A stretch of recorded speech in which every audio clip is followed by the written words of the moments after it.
একদিন গ্রামবাসী সবাই মিলে সিদ্ধান্ত নিল তারা বৃষ্টির জন্য দোয়া করবে।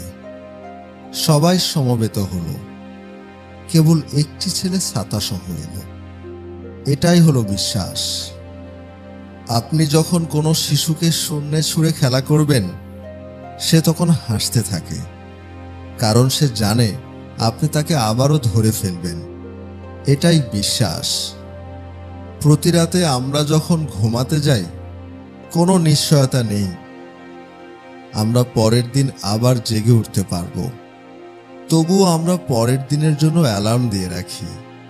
এটাই আশা। সময় পেলে খোঁজ নেওয়া হলো দায়িত্ব, আর সময় বের করে খোঁজ নেওয়াটা হলো ভালোবাসা।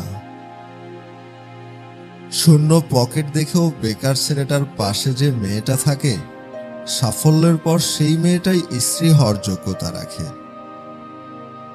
দুটো সময় তোমার চরিত্রের পরিচয় পাওয়া যায়। এক, যখন তোমার কাছে কিছু থাকে না, তখন তোমার ধৈর্য। দুই, যখন তোমার কাছে সবকিছু থাকে, তখন তোমার ব্যবহার।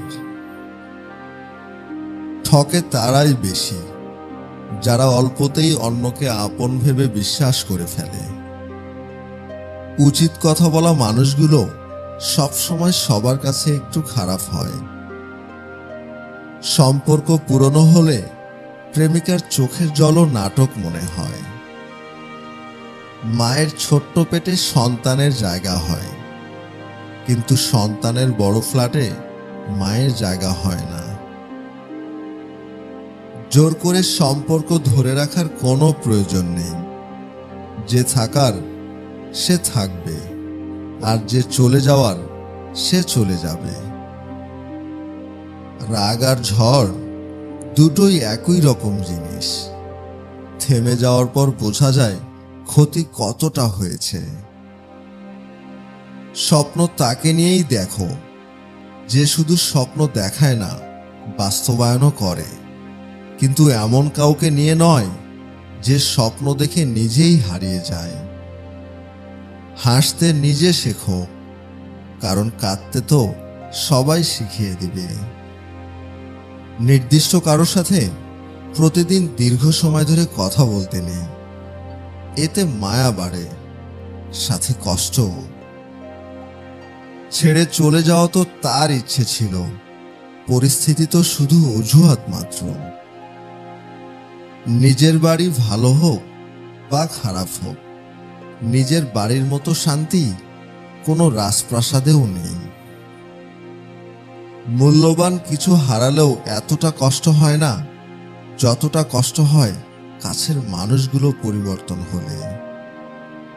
একটা সম্পর্ক শুধু তৈরি করলেই হয় না, সেটার মর্যাদা দেওয়াটাও শিখতে হয়।